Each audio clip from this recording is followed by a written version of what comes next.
अस्सलामु अलैकुम वरहमतुल्लाहि वबरकातुहू। बिस्मिल्लाहिर्रहमानिर्रहीम। अल्हम्दुलिल्लाहि रब्बिल आलमीन वस्सलातु वस्सलामु अला अशरफिल अंबिया'i व सय्यिदिल मुरसलीन नबिय्यिना मुहम्मद व अला आलिहि व अस्हाबिहि अजमईन व मन तबिअहुम बि इहसानिन इला यौमिद्दीन, अम्मा बाद। सबसे पहले हम अल्लाह ताला का शुक्र अदा करते हैं कि उसने हमें अपने इस मुबारक घर में जमा होकर अपने दीन की बातों को सुनने और सीखने का मौका इनायत फरमाया। यकीनन ये अल्लाह ताला की बहुत बड़ी नेमत है, क्योंकि अल्लाह ताला जिस इंसान के साथ खैर और भलाई का इरादा करता है उसको दीन की तालीम और दीन की समझ हासिल करने के रास्ते पर लगा देता है।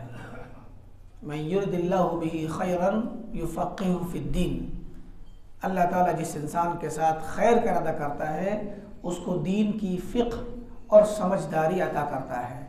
और ज़ाहिर है कि दीन की समझदारी और दीन की समझ और फ़िक़्ह उस वक्त तक हासिल नहीं होगी जब तक कि इंसान दीन का इल्म ना सीखे, और दीन का इल्म सीखने के लिए उलमा के साथ उनकी मजलिसों में जब तक ना बैठे उस वक्त तक उसे दीन का कोई भी इल्म हासिल नहीं हो सकता। तो ये अल्लाह ताला की बहुत बड़ी नेमत है, और ये एक अलामत है इस बात की कि अल्लाह ताला ने हमारे लिए नेकी का, भलाई का और खैर का इरादा किया है। इस पर हमें अल्लाह ताला का शुक्र अदा करना चाहिए, और हम दुआ करते हैं कि अल्लाह हम तमाम को अपने दीन की समझ अता फरमा और दीन को सीखने और उस पर अमल करने की तौफीक अता फरमा।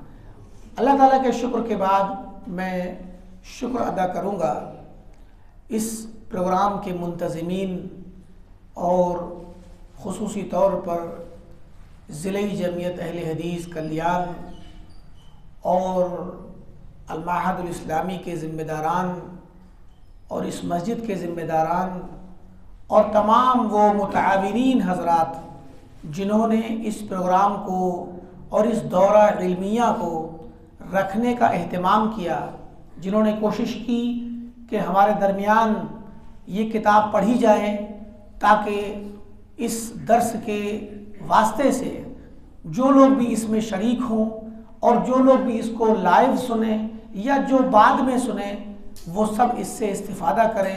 यकीनन ये एक खैर का काम है और भलाई का काम है और बहुत ही अज़ीमुशान काम है, क्योंकि ये अहले इल्म और उलमाए सलफ़ का तरीक़ा रहा है। सलफ़ सालिहीन जिनकी पैरवी हम करते हैं, जिनके तरीक़े पर हम चलते हैं, जिनके मनहज को हम अपनाते हैं, वो यानी कि सहाबा किराम और सहाबा के साथ साथ उनके दौर में उनके साथ रहने वाले, उनसे इल्म लेने वाले जो लोग थे वो ताबईन कहलाते हैं। तो सहाबा और ताबईन और उनके बाद ये सिलसिला चलता रहा। तो असलाफ़ के ज़माने में मसाजिद के अंदर ही इल्म सीखा जाता था। मस्जिद में अल्लाह के घर में बैठकर लोग दीन का इल्म सीखते और अहले इल्म से, उनकी ज़बान से सुन करके दीन को समझने की कोशिश करते।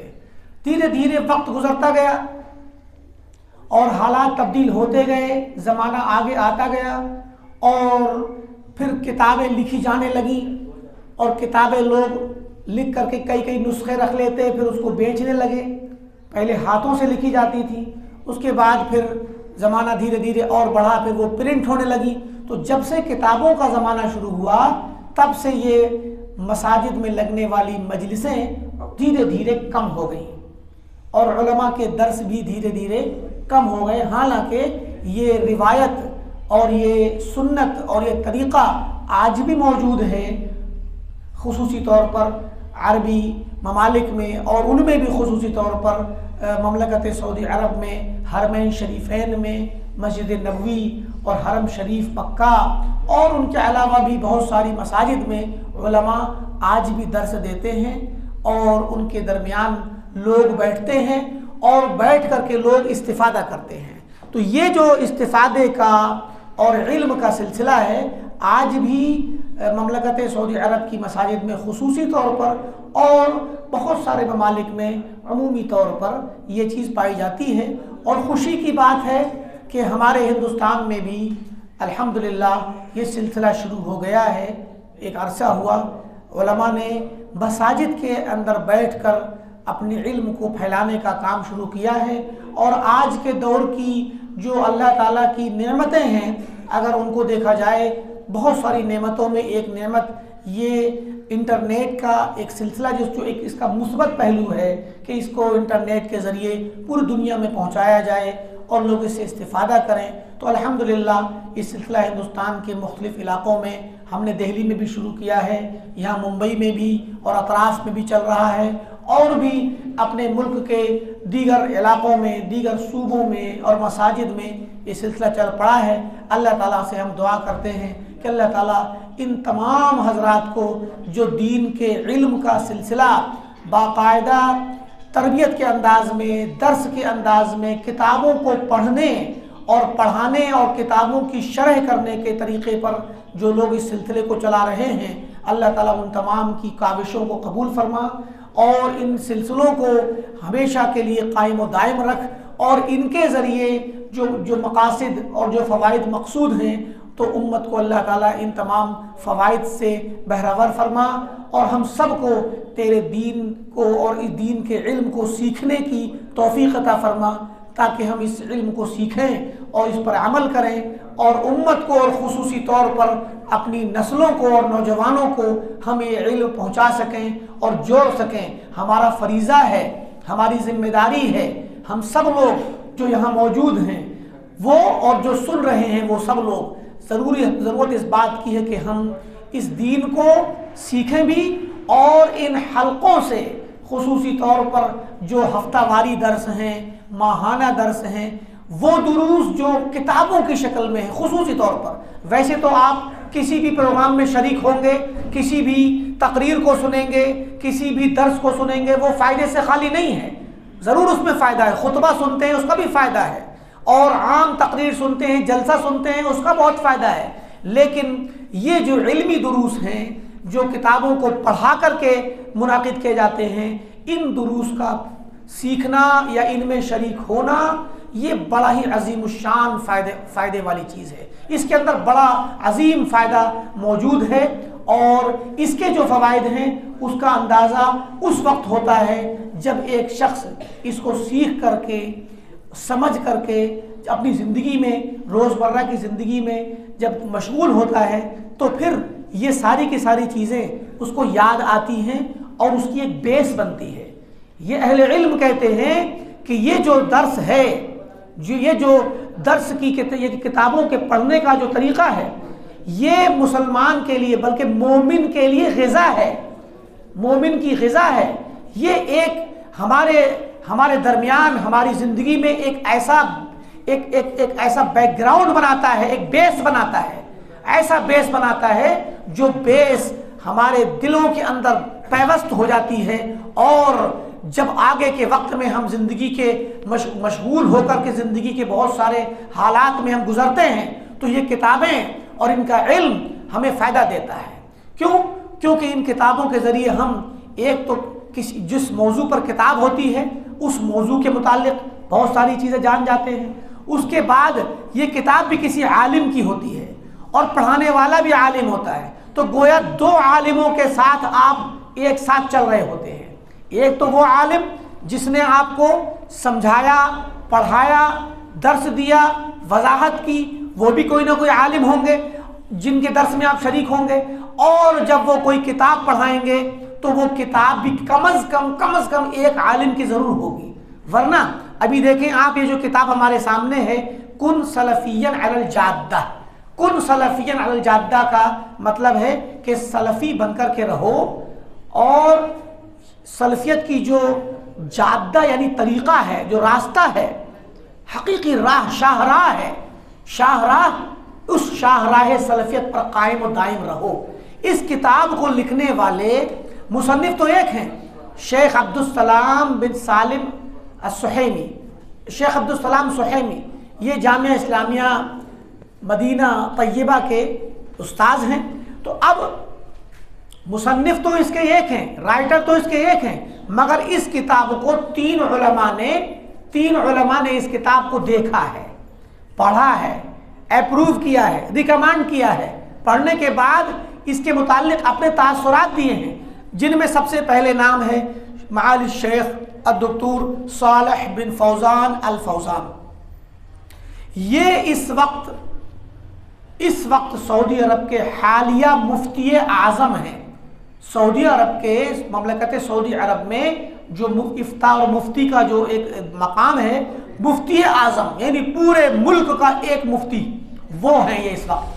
और सऊदी अरब में जो बड़े उलमा की कमेटी है, किबार उलमा की, जिनको आउटस्टैंडिंग जो उलमा होते हैं, जो काबिल एतबार होते हैं, एतमाद के काबिल होते हैं, उन उलमा की सऊदी अरब के अंदर बड़े उलमा की कमेटी बनाई जाती है, ताकि उस कमेटी से वक्त ज़रूरत कभी कभार मसाइल आते हैं, नए मसाइल आते हैं, नए सवालात आते हैं, नवाजिल आती हैं, जिनमें नए हवादिस हो जाते हैं, नए वाक़यात हो जाते हैं, उनके मुताल्लिक़ फ़तवा लेने के लिए ख़ुसूसी तौर पर, और दीन के मसाइल में राय मशवरा लेने के लिए और दीन के मसाइल को हल करने के लिए अमूमी तौर पर ये कमेटी काम करती है। उस कमेटी के भी ये उज़्व और मिंबर हैं। सऊदी अरब की किबार उलमा की जो कमेटी है, उस कमेटी के ये मेंबर हैं शेख सालेह अल फौजान, और अब इस वक्त सऊदी अरब के ये मुफ्ती आज़म हैं। तो अब ये सऊदी अरब के मुफ्ती आज़म ने इस किताब को पढ़ा है, और पढ़ने के बाद इस पर अपना तासुर दे करके अप्रूव किया है कि ये किताब सही है। तो अब क्या हुआ, हमें एक तो मुसन्निफ जो हमारे साथ हैं, हमें पूरी किताब जिन्होंने लिख करके दे दी, हम उनकी बात पढ़ेंगे, और साथ में हमें सपोर्ट मिल गई कि ये किताब काबिल एतबार है, और वो सपोर्ट दे दी हमें सऊदी अरब के एक बहुत बड़े आलिम। ये सऊदी अरब तो एक गोया मुल्क की वजह का नाम हो गया, वरना उम्मत इस्लामिया के, आलम इस्लाम के बड़े आलिम दीन हैं, बल्कि कहा जाए तो गिने चुने चंद जो बड़े उलमा हैं, उनमें सर फहरिस्त उलमा में इनका शुमार होता है शेख सालेह फौजान हफिज़हुल्लाह व तवल्ला का। तो ये इतने बड़े आलिम ने इस किताब को पढ़ कर के अप्रूवल दिया, रिकमेंड किया और सही कहा, मोतबर कहा। तो इससे भी हमारे दिल के अंदर एक एतबार बैठता है कि हम जो इल्म ले रहे हैं, हम जो किताब पढ़ने जा रहे हैं, वो किताब ऐसी मामूली सी किताब नहीं है, या मामूली शख्स की, गैर मारूफ इंसान की लिखी हुई नहीं है, बल्कि ये वो किताब है जिसको एक मदीना यूनिवर्सिटी के एक प्रोफेसर ने लिखा है, शेख अब्दुस्सलाम सुहैमी ने, और उनकी किताब को पढ़ करके उस पर तासुर दिया और उसको अच्छा कहा, काबिल एतमाद कहा। सऊदी अरब के एक बहुत बड़े आलिम और मुफ्ती आज़म ने, जो उम्मत इस्लामिया के एक बहुत ही मोतबर आलिम हैं, साथ में इसको पढ़ने के बाद दो उलमा ने इसको मज़ीद इस पर अपना मुकद्दमा भी लिखा है, जिनमें से शेख अली बिन नासिर अल फ़क़ीही रहमहुल्लाह, इनका इंतकाल हो गया चंद साल पहले। ये भी जामिया इस्लामिया मदीना तैयबा के एक अज़ीमुश्शान उस्ताद थे, वहाँ के प्रोफेसर थे और मस्जिद नबवी के उस्ताद थे।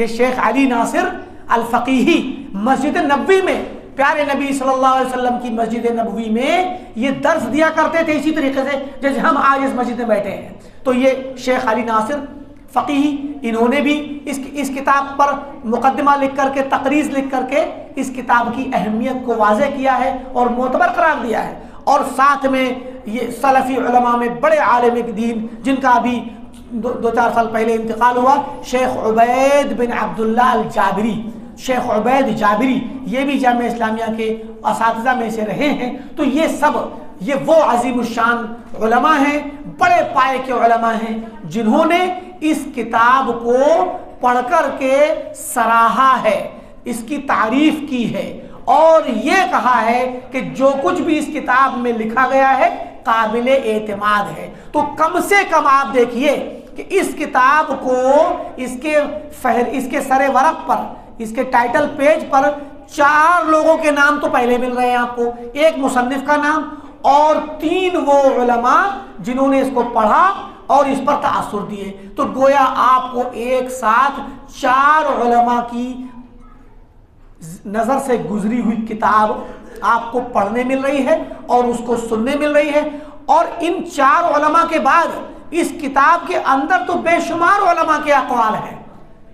बड़े बड़े उलमा, इब्न तैमिया रहमतुल्लाह अलैह, इमाम इब्न क़य्यिम रहमतुल्लाह अलैह, इमाम ज़हबी, इमाम इब्न कसीर और बहुत से नाम आएंगे, हम उनको पढ़ेंगे। आप देखेंगे कि बड़े बड़े उलमा इकराम के अक़वाल हैं, उनकी किताबों से इक़्तिबासात नोट किए गए हैं और उनको नकल करके बतलाया गया है कि ये जो बातें हैं या ये जो इल्म है या जो किताब है, ये बात किसी एक शख्स की ज़ाती फ़िक्र नहीं है, किसी एक शख्स की बात नहीं है, बल्कि बड़े बड़े उलमा की मुत्तफ़क़ा बात है। और ये हमारा मनहज है, ये सलफ़ी मनहज है। सलफ़ी मनहज का मतलब क़तअन ये कोई ना समझे कि वो अपनी तरफ से जो चाहे कह दे, जो चाहे बोल दे, जो चाहे मैंने पढ़ा कुरान को, मैंने पढ़ा हदीस को और मैं ये कहता हूँ, मैंने ये समझा है, मेरी राय ये है।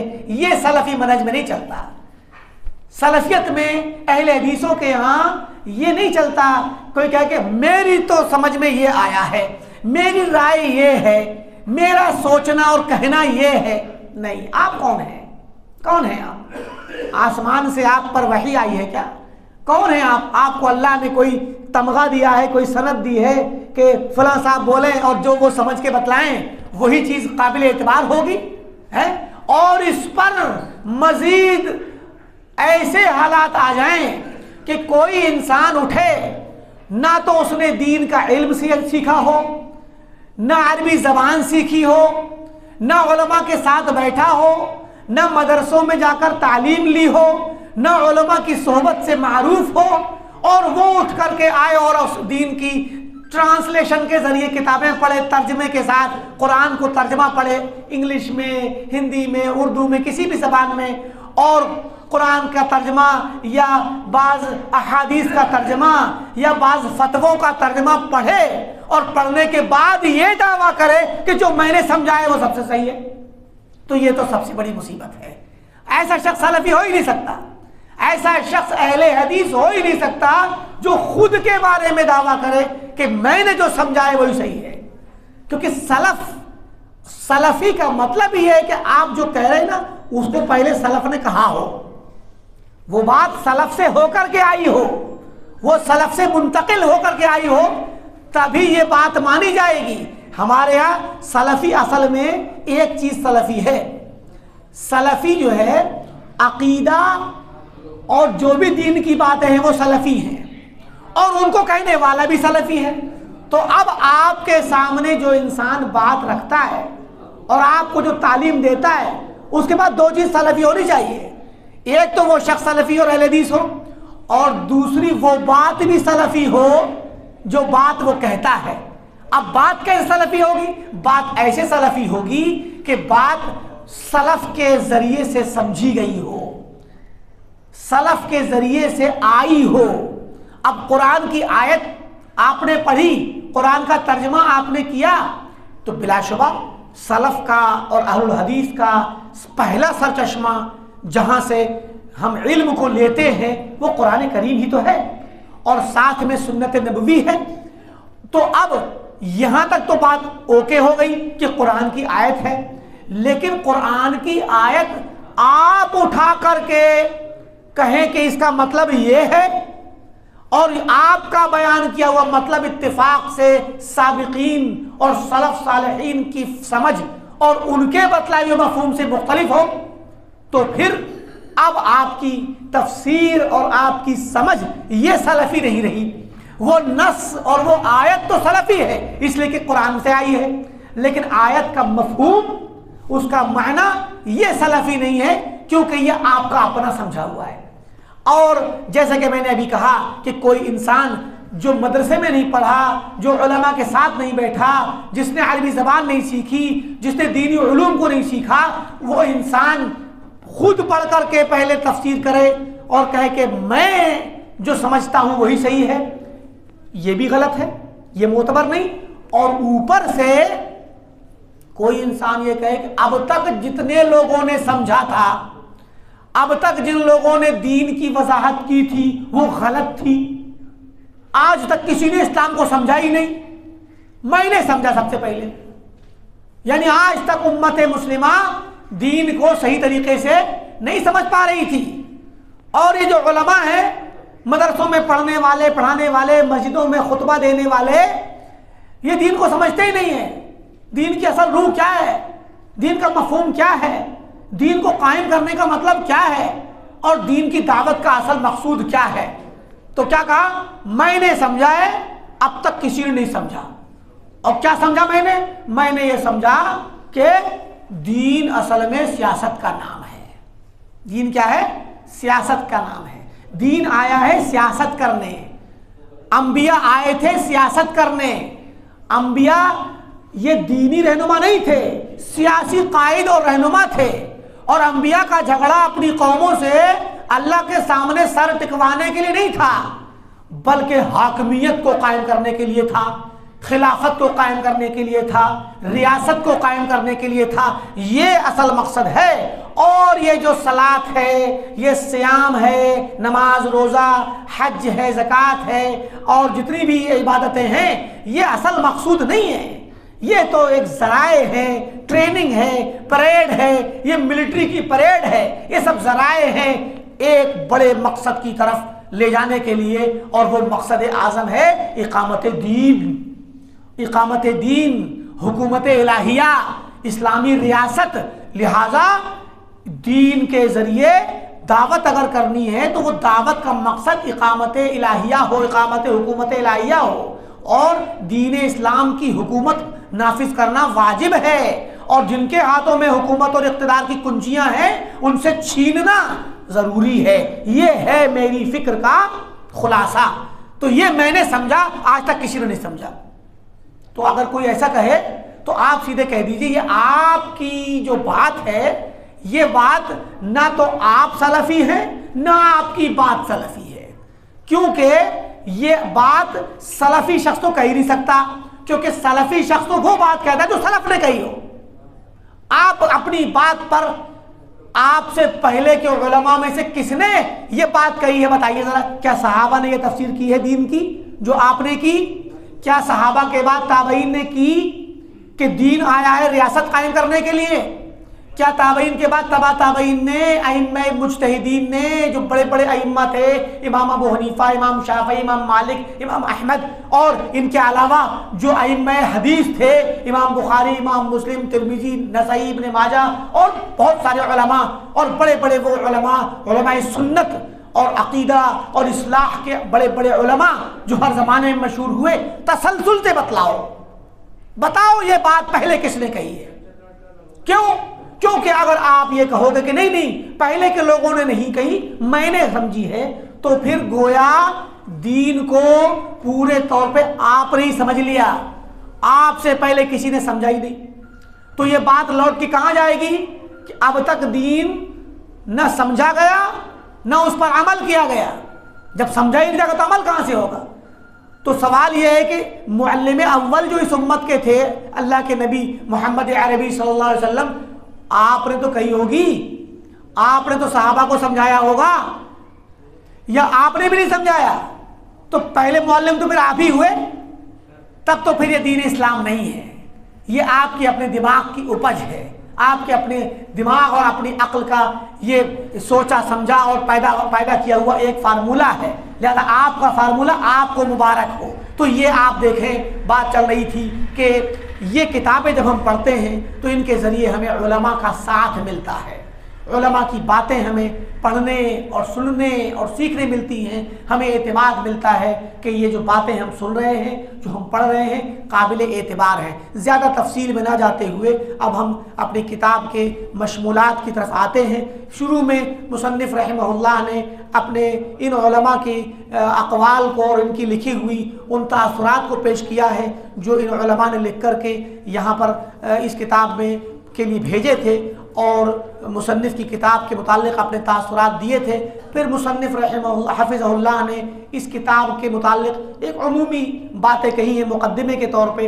आपके पास ये किताब उर्दू वाली है, थोड़ा से मुक़द्दिमे की बातें, यानी शुरू मुक़द्दमा कहते हैं पेश लफ्ज़, यानी शुरू में पेश किया गया अल्फाज का मजमुआ, कुछ तअस्सुर मुसन्निफ़ उसमें बतलाते हैं, किताब का राइटर बतलाता है कि मैंने इस किताब में क्या किया है और मैंने ये किताब क्यों लिखी है, इसके अंदर क्या चीज़ें हैं। तो सारी चीज़ों का हम अरबी ज़बान को पढ़ कर के तर्जमा करने के बजाय आपके पास शुक्र है कि एक किताब तर्जमे के साथ मौजूद है, आप इस किताब को पढ़ भी सकते हैं और साथ साथ इसको देखें। तो थोड़ा सा हम इसमें आपको खुसूसी तौर पे चंद बातें इसमें से मुक़द्दमे में से पढ़ कर के सुना दें ताकि आपके सामने इसका मकसद वाज़े हो जाए। मुसन्निफ़ ने इस किताब की मुक़द्दमे की शुरू में जो बातें ज़िक्र की हैं वो ये कि अल्लाह ताला ने सबसे पहले ये बात कि अल्लाह ताला ने अपने नबी मोहम्मद सल्लल्लाहु अलैहि वसल्लम को पूरी दुनिया के लिए रहमत बना करके भेजा। बाअसहु रहमतल लिन्नास, तमाम लोगों के लिए रहमत बना के भेजा, ये बात ज़हन रखें। वमा अर्सलनाका इल्ला रहमतल लिल आलमीन। और आपकी उम्मत को अल्लाह ताला ने उम्मते वसत बनाया, खैरे उम्मत बनाया।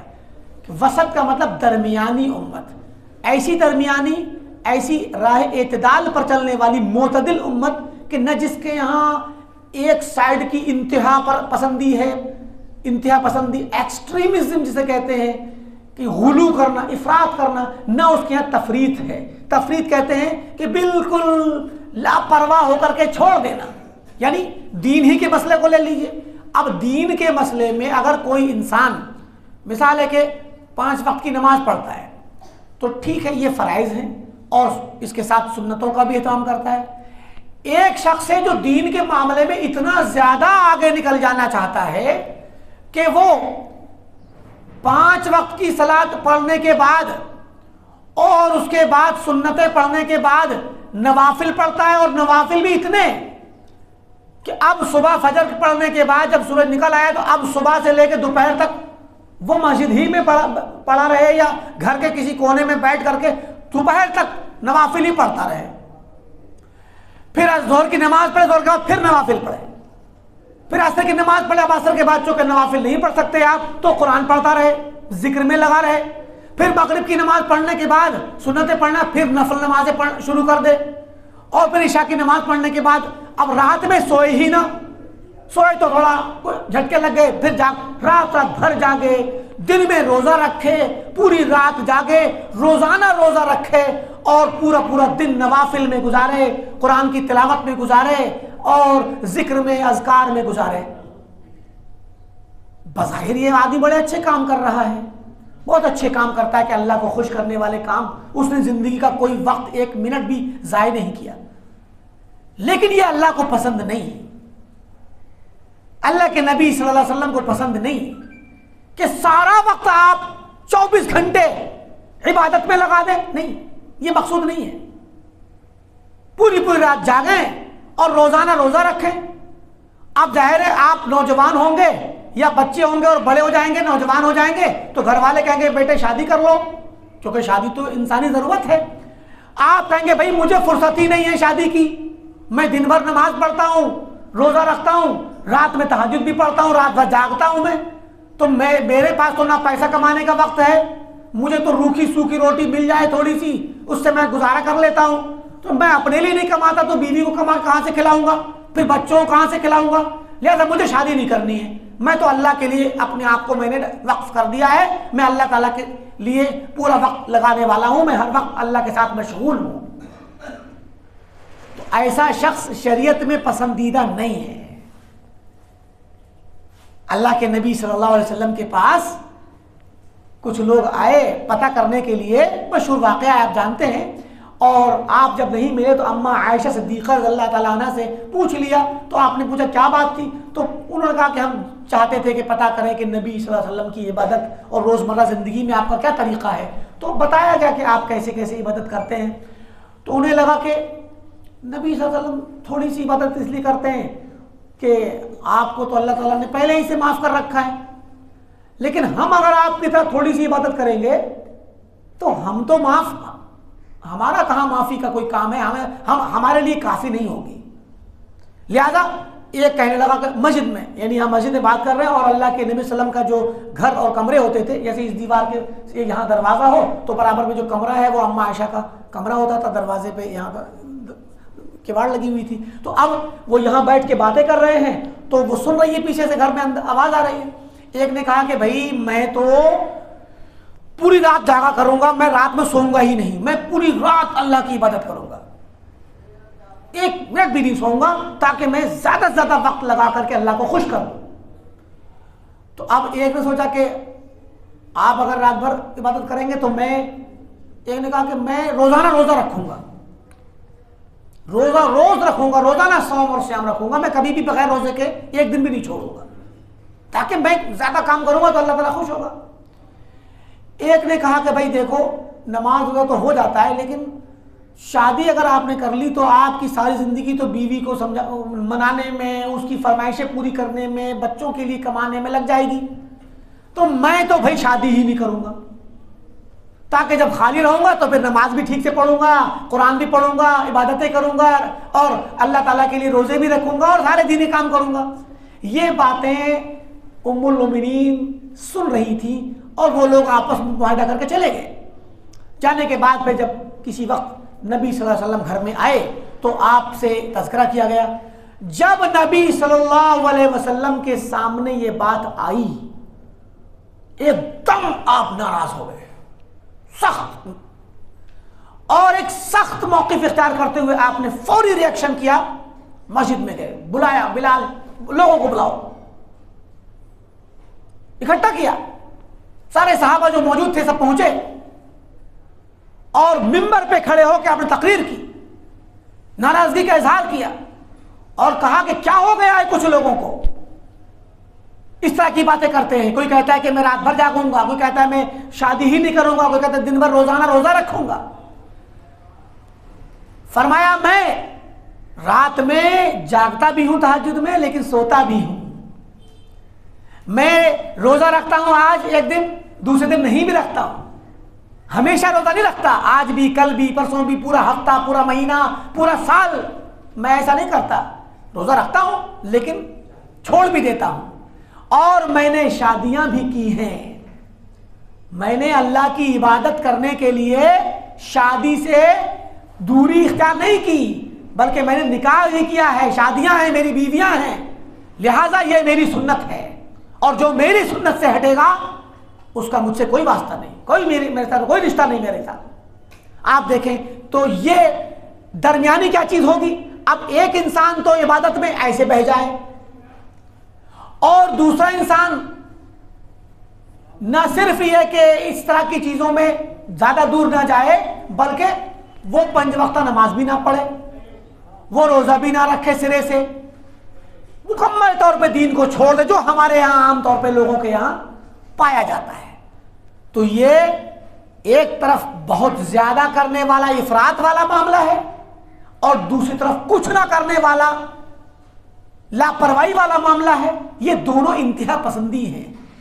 एक इंतहा यह है कि बहुत दूर तक पहुंच गए काम करने में, और दूसरी इंतहा यह है कि कुछ भी नहीं किया, सब कुछ छोड़ दिया, मुकम्मल तौर पे छोड़ के बैठ गए। तो ये इंतहा पसंदी है। और उम्मत इस्लामिया को अल्लाह ने उम्मत वसत बनाया है, दरमियानी उम्मत, कि हम दरमियानी उम्मत इस माने में है कि हमारे यहाँ इंतहा पसंदी नहीं है, ना तो इबादत करने में हम गुलू और ज्यादती से काम लेते हैं और ना ही छोड़ने के मामले में भी सब कुछ छोड़ बैठे और कुछ ना करें, ऐसा नहीं। हम दरमियान में उन तमाम कामों को करते हैं जो हमारे नबी मोहम्मद अरबी सल्लल्लाहु अलैहि वसल्लम ने किए हैं। तो फरमाया कि दीन इस्लाम ने गुलू करने से और जफा और लापरवाही से, बेवफाई से और इस तरह की लाउबालीपन से, जिसमें हक तलफियाँ हों, इन हक तलफियों से मना किया है और दरमियान में और एतदाल के साथ तमाम मामलात में एतदाल से रहने का हुक्म दिया है। और ये इस दीन इस्लाम की खुसूसियात में से है। दीन इस्लाम की जो अहम अहम खुसूसियात हैं, अदल व इंसाफ यही है कि दरमियान में रहें। वरना आप किसी इंसान को, आपके पास कुछ 2 लोग आए झगड़ा करके, कि ये इस मसले में हमारा झगड़ा हुआ है, आप सारा का सारा एक इसको दे दें तो भी इंसाफ नहीं है, और सारा उठा के इसको दे दें तो भी इंसाफ नहीं है, या इसको ज़्यादा इसको कम दें तो भी इंसाफ नहीं। दोनों में बराबर बराबर हक बांटे, अगर दोनों उसके हकदार हैं तो, और अब जो उसका असल हकदार है उसको ही हक दिया जाए तभी इंसाफ होगा। तो ये अदल इंसाफ दीन इस्लाम की खुसूसियत है। अदम जुल्म, जुल्म ना करना, जुल्म ज़्यादती ना करना दीन इस्लाम की खुसूसियत है। और दीन इस्लाम ने हुक्म दिया है कि क़िस्तास मुस्तकीम यानी कि मीज़ान और तराजू के साथ नाप तोल करके अदल और इंसाफ किया जाए। और फरमाया मुसन्निफ ने कि सबसे बेहतर जो लोग बेहतर तरीके से इस वसतियत को, इस एतदाल को, इस मियाना रवी को जो लोग भी उम्मत इस्लामिया में बेहतर तरीके से नाफिज करते हैं और सबसे अच्छे तरीके से इस मियाना रवी को कायम करते हैं, वो अहले सुन्नत वल जमात हैं। अहले सुन्नत वल जमात ये नाम है अहले हदीसों का, सलफ़ियों का। ये नामों के बारे में भी इंशाअल्लाह आएगा और बताएंगे कि इस अहले हदीसों के और सलफ़ियों के कई एक नाम हैं जिन नामों से ये पहचाने जाते हैं। तो फरमाया कि अहले सुन्नत वल जमात और अहलुल हदीस और सलफ़ इस उम्मत के अंदर दरमियान हैं, कि उम्मत के अंदर बहुत सारे लोग हैं जो अपने अपने तरीके से दीन को समझते हैं, दीन की तफसीर करते हैं, बहुत सारे फ़िरक़े इस उम्मत में निकल गए हैं। तो फरमाया कि अहले सुन्नत वल जमात इस उम्मत के अंदर दरमियान में है। इब्न तैमिया रहमतुल्लाह अलैह का कौल नकल करते हैं, फरमाया शेखुल इस्लाम इब्न तैमिया ने कि वसतुन फिन निहल, कि ये अहले सुन्नत जो हैं तमाम फ़िरक़ों के दरमियान मियाना रवी पर कायम है, तमाम फ़िरक़े। और कमा अन्ना मिल्लतल इस्लाम वसतुन बैनल मिलल या फिल मिलल, कि जिस तरह इस्लाम का मजहब बजाते खुद अगर आप बहुत सारे अदियान को देखें तो ये उनके अंदर जो किसी के यहाँ बहुत ज़्यादा ज़्यादती पाई जाती है और किसी का कुछ नहीं पाया जाता। मैं एक मिसाल छोटी सी यहूद व नसारा की मिसाल ले लें आप। यहूदियों के यहाँ और नसारा के यहाँ बहुत सारे मसाइल में से एक मिसाल की एक लेते हैं, नबियों के मुताल्लिक़। नबी, हमारे नबी मोहम्मद सल्लल्लाहु अलैहि वसल्लम के अलावा आपसे पहले बहुत सारे नबी आए हैं। मूसा अलैहिस्सलाम आए, ईसा अलैहिस्सलाम आए, उनसे पहले इब्राहीम, इसहाक, याकूब और इस्माईल, और उनसे पहले बहुत सारे अंबिया आए। इस और दरमियान में इस उम्मत अल्लाह ने इस दुनिया के अंदर हर उम्मत में भेजे। तो नबियों के मुताल्लिक़ नसारा ने क्या किया, यानी जो कि ईसाई लोग हैं, मसीही लोग हैं, क्रिश्चियन, उन्होंने क्या किया, उन्होंने ईसा अलैहिस्सलाम जो नबी थे उनको अल्लाह का दर्जा दे दिया, अल्लाह का बेटा बना दिया, और कहा ये बेटा तो नाम है, वो खुद में भी अल्लाह ही है, अल्लाह ही है जो बेटे की शक्ल में आया। बताइए, तो नबी का दर्जा इतना बढ़ा दिया कि अल्लाह के बराबर पहुंचा दिया और अल्लाह का बेटा साबित कर दिया उनको। ये काम किसने किया? नसारा ने और क्रिश्चियन लोगों ने। यानी नबी की ताज़ीम इतनी की, इतनी इज्जत और ताज़ीम और एहतराम किया कि बढ़ाते बढ़ाते बढ़ाते बढ़ाते अल्लाह के दर्जे पहुंचा दिया। और यहूदियों ने क्या किया? नबियों के साथ गुस्ताखियां की, बदज़बानी की, रुसवा किया, मारपीट की, कत्ल तक किया। नबियों को कत्ल करने वाले हैं यहूदी। तो इन्होंने बेइज्जती में इंतहा कर दी, उन्होंने इज्जत और एहतराम में इंतहा कर दी, उन्होंने अल्लाह ताला के मकाम तक पहुंचा दिया ईसाइयों ने। और यहूदियों ने एक मुजरिम की तरीके से कत्ल कर दिया, तोहमतें लगाई, जिना की तोहमत लगाई नबियों पर, शराब पीने की तोहमत लगाई, झूठ बोलने की तोहमत लगाई। आज भी तौरात का जो नुस्खा, तौरात के नाम से जो किताब इनके पास मौजूद है, उसमें सब बातें मौजूद हैं। लेकिन उम्मत इस्लामिया, इस्लाम ने क्या कहा कि ला नुफर्रिकु बैन अहदिन मिनहुम, तमाम नबियों पर हम ईमान रखते हैं। सारे नबी जो अल्लाह ने भेजे सबका हम एहतराम करते हैं, सबकी इज्जत करते हैं और सबको वो मकाम देते हैं जो मकाम उनका है। जो अल्लाह ने उनको मकाम दिया वो बशर थे, इंसान थे, और अल्लाह ने उनको चुन करके इस दुनिया में भेजा था, नबी बनाया था। और अल्लाह ताला के बहुत ही बरगुज़ीदा और नेक और सालेह तरीन इंसान थे अपनी उम्मत के। हर नबी अपनी उम्मत में सबसे ज़्यादा नेक और सालेह और तकवा वाला, अल्लाह ताला को सबसे ज़्यादा जानने वाला होता है। हमने उनको, इस्लाम ने ये मकाम दिया नबियों को इज्जत का, मगर इतना मकाम नहीं कि उनको इंसान ही ना माने और अल्लाह के मकाम पर पहुंचा दें, ये इंतहा नहीं है। और हमने जब ये कहा कि वो इंसान थे तो इस इंसान का मतलब ये नहीं कि वो आम से जाहिलों की तरह थे नौज़ बिल्लाह, या फासिक व फाजिर की तरह थे और वो भी हर तरह की गलतियां करते थे, हर तरह के गुनाह करते थे नौज़ बिल्लाह। हमने ये नहीं कहा जैसा कि यहूदियों ने किया। तो हमने इन अंबिया को इनकी शान में गुस्ताखी भी नहीं की और इनकी शान में बहुत ज़्यादा गुलू और ताज़ीम बहुत ज़्यादा नहीं की, बल्कि इनको वो मकाम दिया जो इनको दिया जाना चाहिए। और वो मकाम यह है कि वो बशर हैं, अल्लाह के बंदे हैं, इंसान हैं, मगर आम इंसानों की तरह से उनका मकाम नहीं है, सबसे आला मकाम पर हैं। और इन तमाम नबियों के दरमियान आपस में फ़र्क है। सबसे अफजल नबी हमारे आखिरी नबी मोहम्मद अरबी सल्लल्लाहु अलैहि वसल्लम हैं। तो इस तरीके से हमने उम्मत इस्लाम हर मामले में दरमियान में ये एक मिसाल दे दी गई। तो ये फरमाया कि जो अहले सुन्नत वल जमात हैं, जो सलफ़ हैं, जो सलफ़ी और अहले हदीस हैं, ये कौन हैं? ये वही हैं जो अल्लाह के नबी मोहम्मद अरबी सल्लल्लाहु अलैहि वसल्लम के साथ थे। फरमाया ये सहाबा की जमात है, ये सहाबा की जमात है और सहाबा की पैरवी करने वाले लोगों की जमात है। और जो उन सहाबा की पैरवी करने वाले लोगों के साथ और उनके बाद उनके तरीक़े पर चलने वाले थे और जो आज भी चलते हैं और क़यामत तक जो चलते रहेंगे, ये उनकी जमात है जिनको अहले सुन्नत वल जमात कहा जाता है, जिनको सलफ़ी कहा जाता है। तो कहा कि ज़रूरी है ऐसी सूरत में ये जानना कि अहले सुन्नत वल जमात जो हैं वो कुछ चंद नामों से पहचाने जाते हैं, क्योंकि इनका तमय्युज़ है, इम्तियाज़ है, ये अलग अलग होकर के, ताकि बिदतियों के साथ गड़बड़ ना हो जाए। बिदतियों के दरमियान में रहेंगे और अपनी पहचान नहीं बनाएंगे अगर, तो बिदअती में और सुन्नत पर चलने वाले अहले हदीस में कोई फ़र्क नहीं रहेगा।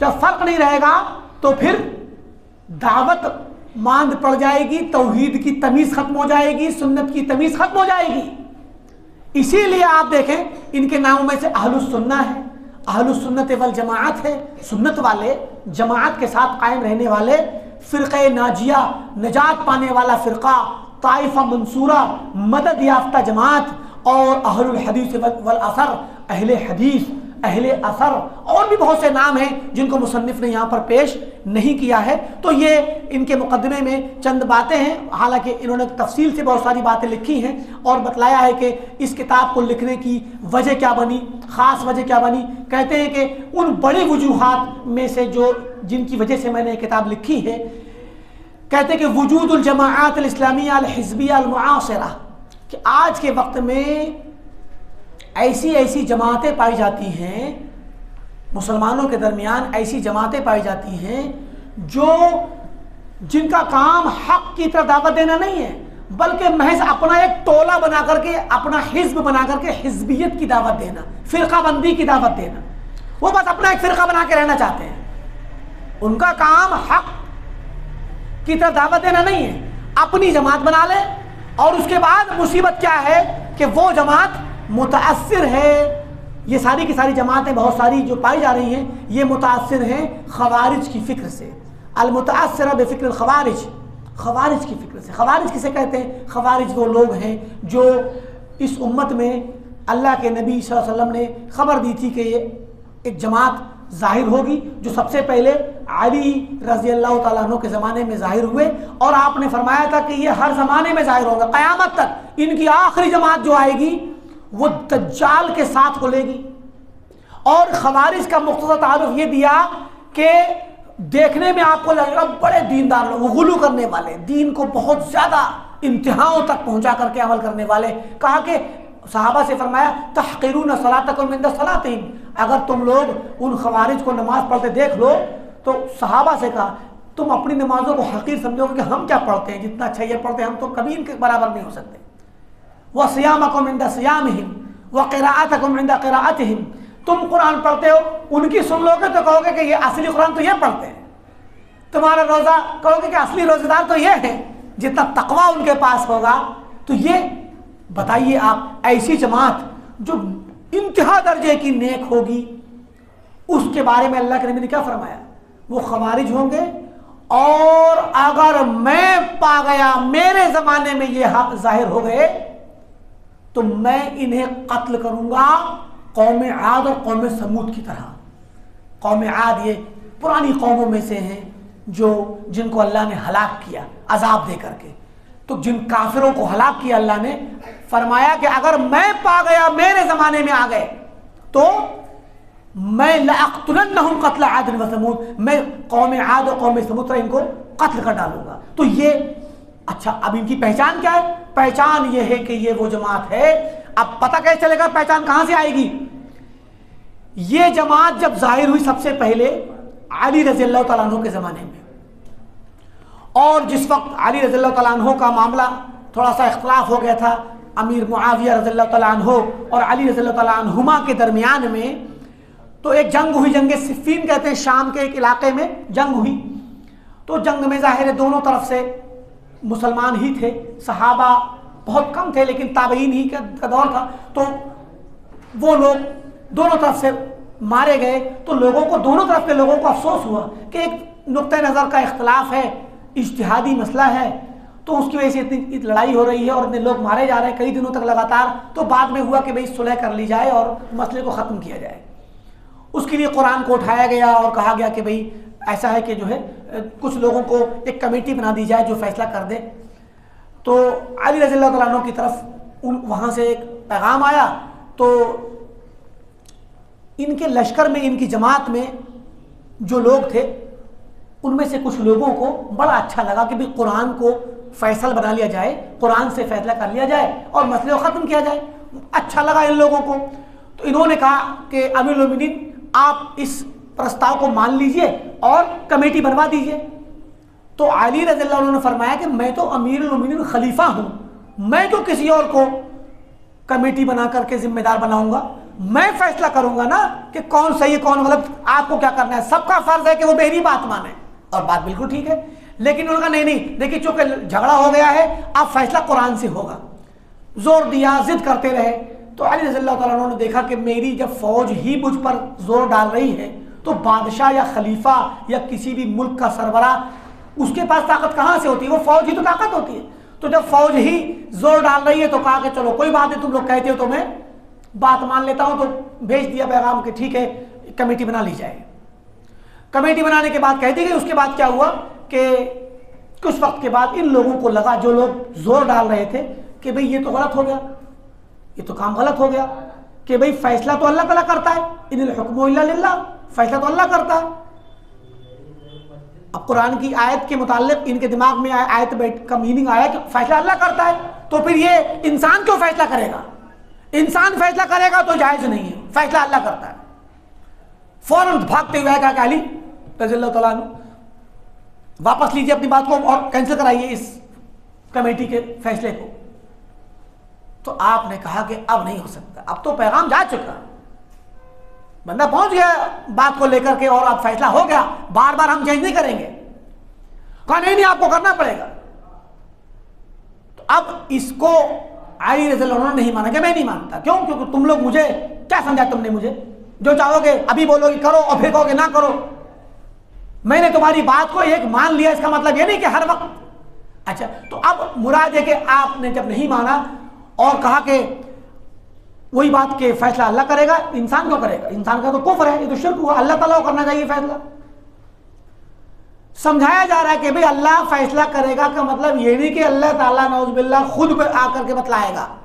इसका मतलब ये कि अल्लाह ने जो फैसला कुरान में कर दिया है, जो फैसला सुन्नत नबी में आ गया है किताब और सुन्नत की शक्ल में, वही फैसला नाफिज किया जाएगा। लेकिन फैसला तो इंसान ही करेंगे ना। नहीं माने तो एक जमात वहां से निकल के भाग गई, अलहदा हो गई। जो अलहदा हुई तो इन लोगों ने जो असल झगड़ा किया वो फैसला करने के मुताल्लिक किया। और उसके बाद में लंबा वाकया है, मुख्तसर कर रहे हैं। इब्ने अब्बास रज़ियल्लाहु ताला अन्हु ने कहा कि मैं जाता हूँ, मुझे थोड़ा सा बात करने दीजिए, मैं समझा के आता हूँ इन लोगों को। तो गए, जाके समझाया और कहा कि भाई एक बात बतलाओ, फैसला तो अल्लाह ही करेगा, अल्लाह ही का होगा, लेकिन अल्लाह ताला ने खुद अपने कुरान में कह दिया है कि अगर आदमी और उसकी औरत के दरमियान कभी कभी मियाँ बीवी में झगड़े हो जाते हैं और झगड़ा कभी कभी ऐसा हो जाता है कि उनके दरमियान में सुलह नहीं हो पाती है, बीवी नाराज अपने घर चली गई और आदमी भी अपने घर है, वो भी सुन रहा। तो अल्लाह ने कहा कि अगर ऐसा मामला हो जाए तो फबासु हकमम मिन अहली व हकमम मिन अहलिहा, एक फैसला करने वाला जज हकम आदमी के खानदान से और घराने से लो, और एक फैसला करने वाला औरत के घराने से लो। इन युरीदा इस्लाहन युवफ़्फ़िक़िल्लाहु बैनहुमा, तो अगर ये लोग इस्लाह करने की कोशिश करेंगे तो अल्लाह ताला तौफीक देगा और इंशाअल्लाह मामला हल हो जाएगा। तो अल्लाह ताला ने फैसला करने के लिए खुद कहा है कि इंसानों को भेजो। तो अगर इंसानों का फैसला करना ये शिर्क होता तो अल्लाह ताला क्या शिर्क का हुक्म देगा? तो जब ये बात इब्ने अब्बास रज़ियल्लाहु तआला अन्हु ने, और भी उनके कुछ सवालात थे जिनको उन्होंने हल किया और जवाब दिया, तो खवारिज की जमात 8000 की शक्ल में 8000 लोग निकल के चले गए थे, और बाज़ रिवायतों में है कि 6000, बाज़ में है कि 12000, जो भी हो दरमियान में आप 8 ही मान लीजिए लमसम।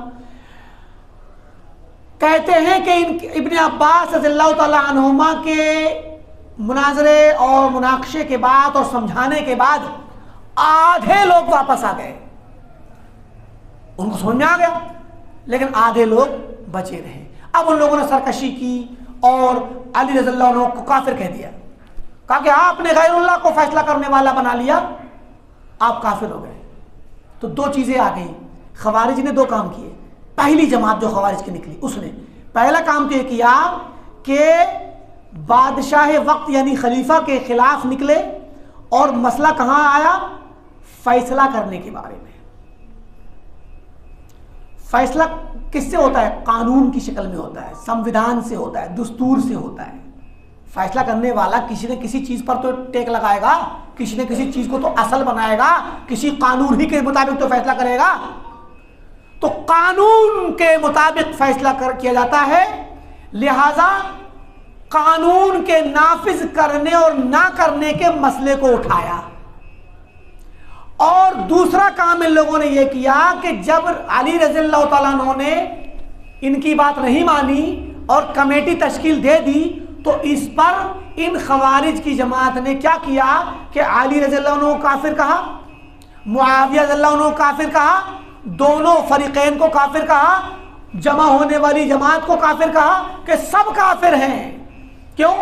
क्योंकि ये अल्लाह ताला के दीन में फैसला तो अल्लाह को करना है, गैरुल्लाह को फैसला करने वाला बना रहे हैं, लिहाजा ये कुफ्र कर बैठे ये लोग और शिर्क कर बैठे ये सब काफिर हैं। हालांकि गलत काम नहीं था, इनको लगा के गलत है। तो पता क्या चला कि खवारिज की जमात सियासत के मसले को लेकर के उठती है और फैसला कैसे करना चाहिए कानून, उस कानून के मसले को उठाती है, हुकूमत के मसले को उठाती है, और हुकूमत और सियासत और रियासत ही खवारिज का असल महवर है। पहली पहचान तो यह पता चली। और दूसरी पहचान ये कि अगर कोई इंसान हुकूमत के मसले में हुकूमत अगर इस्लामी तरीके से ना करे तो उसको काफिर कहती है। ये खवारिज का तरीका है। और वो सब खवारिज थे, अली रज़ियल्लाहु तआला अन्हु ने उसी वक्त पर ये हदीस सुनाई खवारिज के बारे में कि मैंने अल्लाह के नबी से सुना था कि जमात निकलेगी और ऐसी ऐसी होगी, और मुसलमानों का दरमियान आपस में एक वक्त में किसी वजह से इख्तिलाफ चल रहा होगा, यखरुजून इंदा फुरक़तिन मिनल मुस्लिमीन, मुसलमानों की जमात, मुसलमानों में इख्तिलाफ हो गया होगा, उसी इख्तिलाफ के वक्त ये लोग निकल के बाहर आएंगे।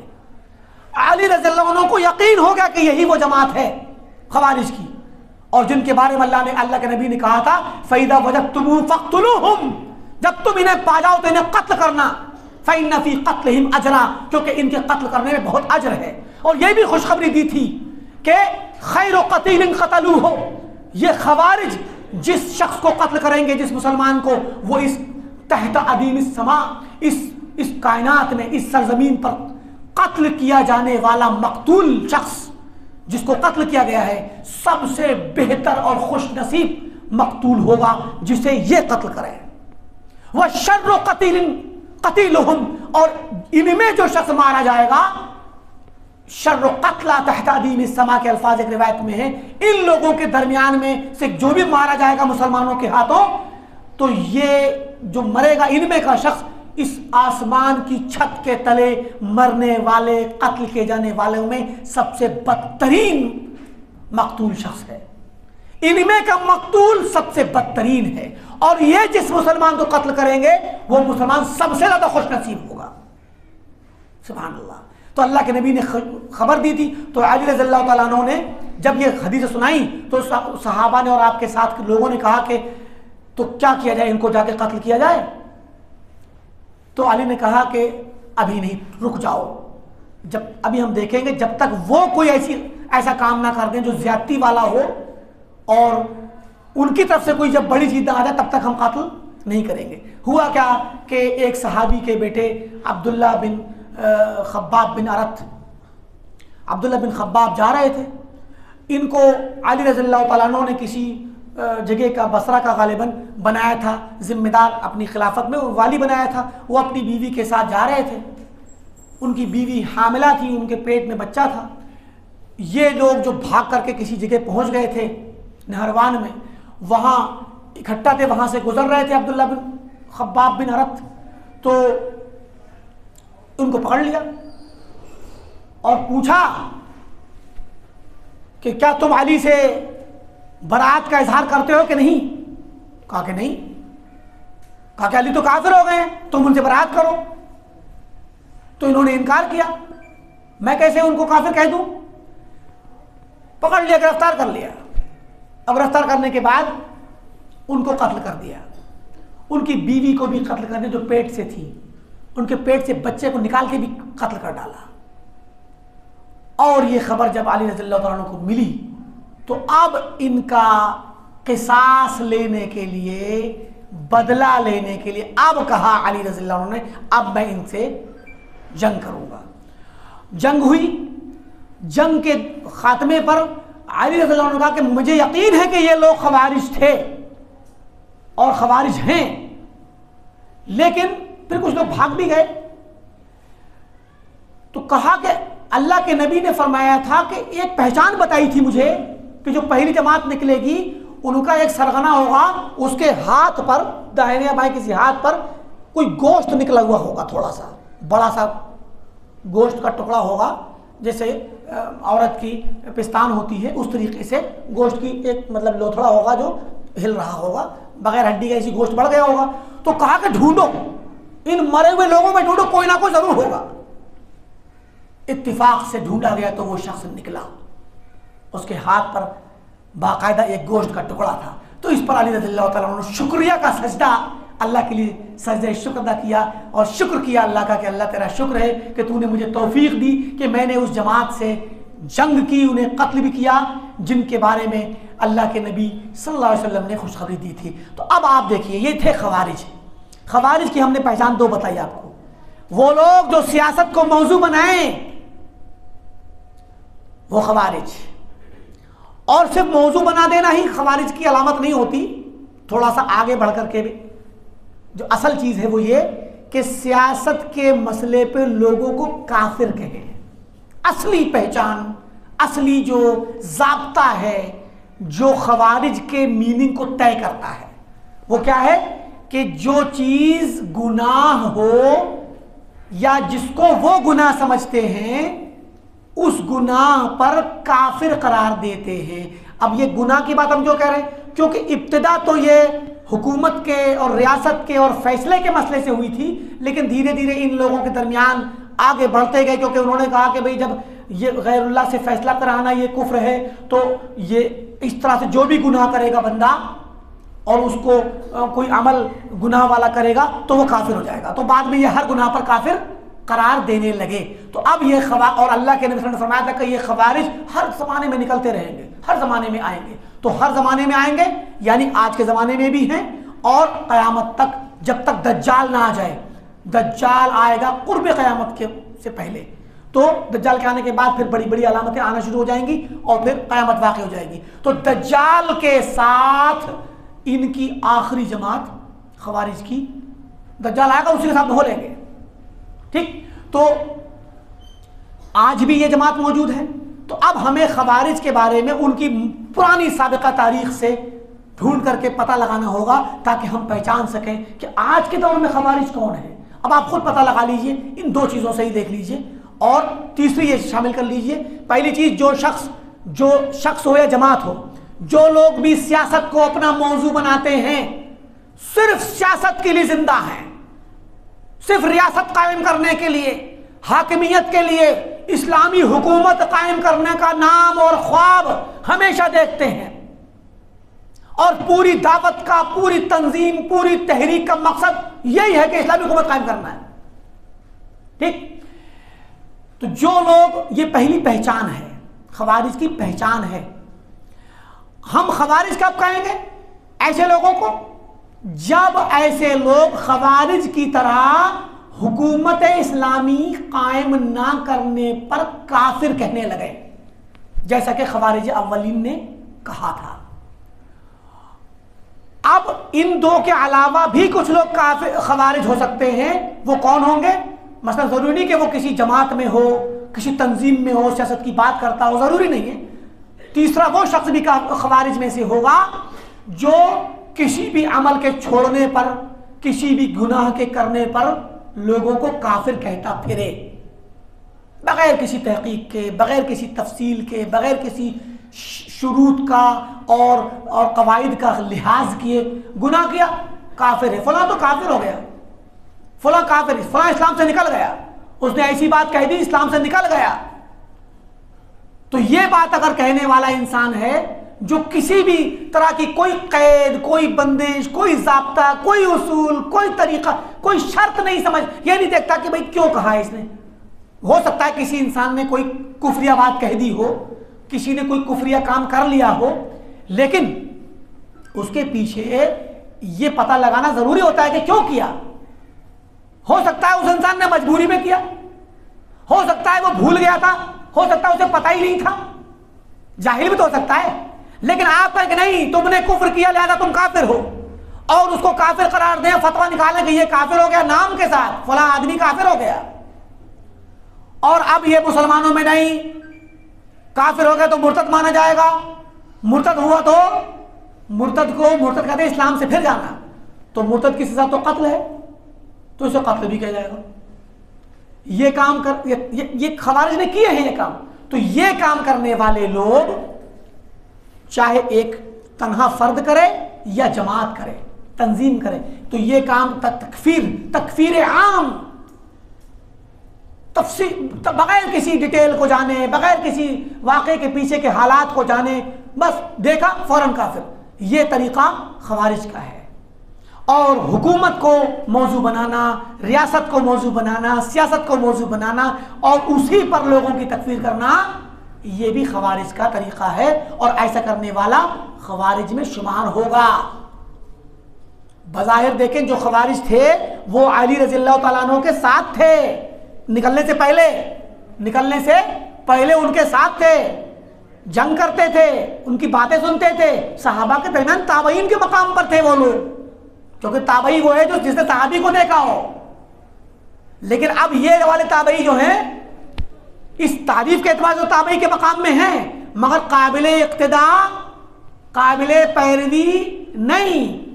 काबिले पैरवी और काबिले इक्तिदा वो ताबईन हैं जो सहाबा के तरीके पर कायम रहे, सहाबा ही की इत्तिबा करने वाले हों, वरना ये लोग खवारिज, अव्वलीन खवारिज भी सहाबा के साथ साथ थे और सहाबा को देखा था उन्होंने। लिहाजा हमारे दरमियान में भी कोई शख्स ऐसा हो सकता हो कि मसलन वो लोगों की तकफीर करता फिरे, सियासत को मौजू बना करके सियासत पर लोगों को काफिर कहे, तो ये बात भी खवारिज वाली है। अब आप देख लीजिए कि हमारे हिंदुस्तान में, क्या पूरी दुनिया में जो जमातें पाई जाती हैं, जो तंजीमें पाई जाती हैं, उन तंजीमों में कौन लोग हैं जो सियासत और रियासत और हुकूमत को मौजू बनाते हैं और इस पर कहते हैं। मौलाना मौदूदी ने क्या कहा? मौलाना मौदूदी ने कहा कि इस्लाम एक सिस्टम का नाम है, और वो सिस्टम क्या है? सियासत और हुकूमत का सिस्टम। और कहा कि जहां सिस्टम है वहां इस्लाम है, और जहां सिस्टम नहीं वहां इस्लाम नहीं। क्या मतलब? यानी अगर आपके हिंदुस्तान में यहाँ इस्लाम का सिस्टम नहीं है, यानी इस्लामी निज़ाम कायम नहीं है, तो यहाँ इस्लाम नहीं है। हिंदुस्तान और दुनिया कोई मुल्क हो जहां पर उनके एतबार से इस्लामी सिस्टम कायम नहीं, वहां इस्लाम नहीं। तो अब इस्लाम नहीं तो फिर क्या है? कुफ्र है। जहां इस्लाम नहीं वहां कुफ्र है, क्योंकि इस्लाम नहीं का मतलब हुआ कि इस्लाम खत्म, तो कुफ्र आया। तो दूसरे लफ्जों में क्या हुआ? सारे मुसलमानों को काफिर समझते हैं, सबको काफिर कहते हैं। मगर ये बातें हमारे हिंदुस्तान का अनपढ़ नौजवान जिसको इस्लाम के समझने और समझाने और अमल करने और दीन के पर अमल करने से बहुत ज्यादा मतलब नहीं है, वो बेचारा क्या समझेगा कि मौलाना मौदूदी ने क्या कहा था।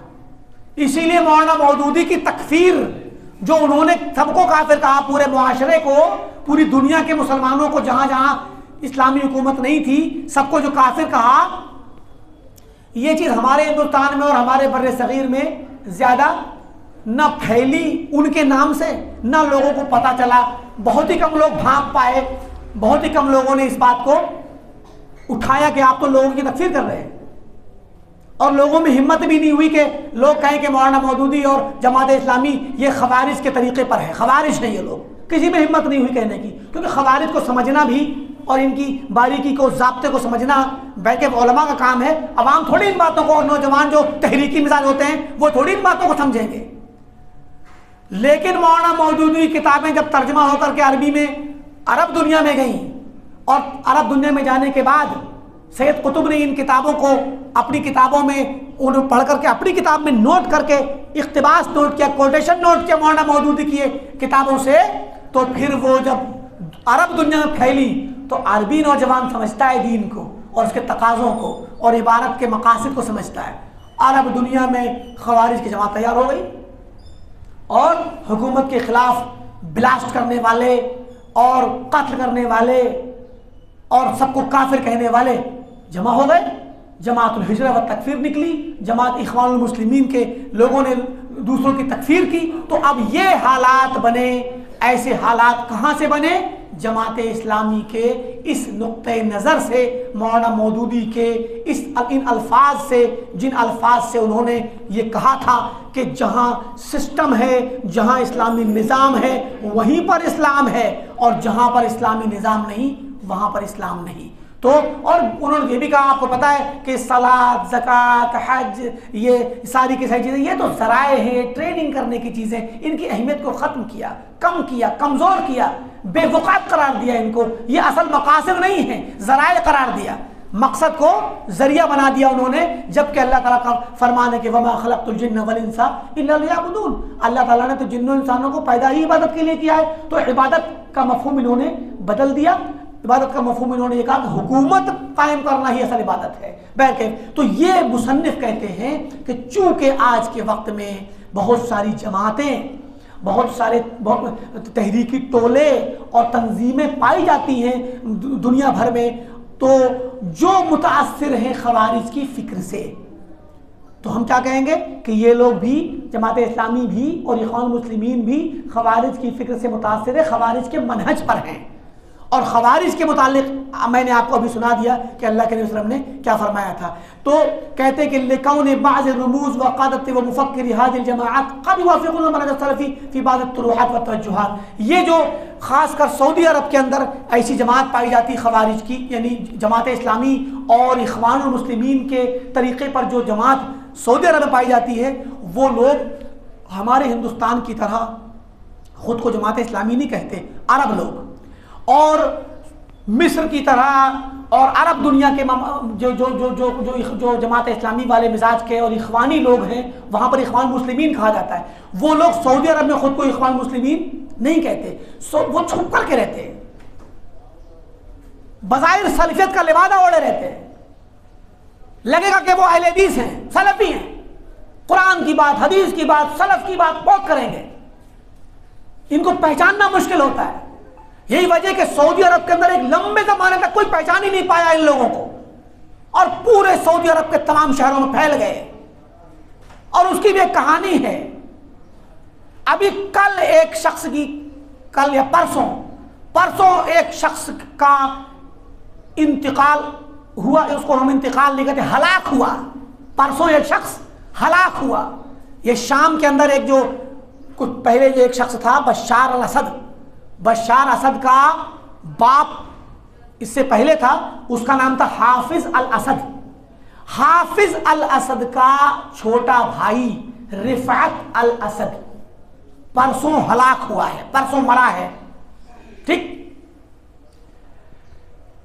रिफात अल असद ये वो शख्स है जिसने सन 1980 की दहाई जो थी, सन 80 81 का वाकया, 82 का, शाम का शहर हमा नामी शहर हमा, शहर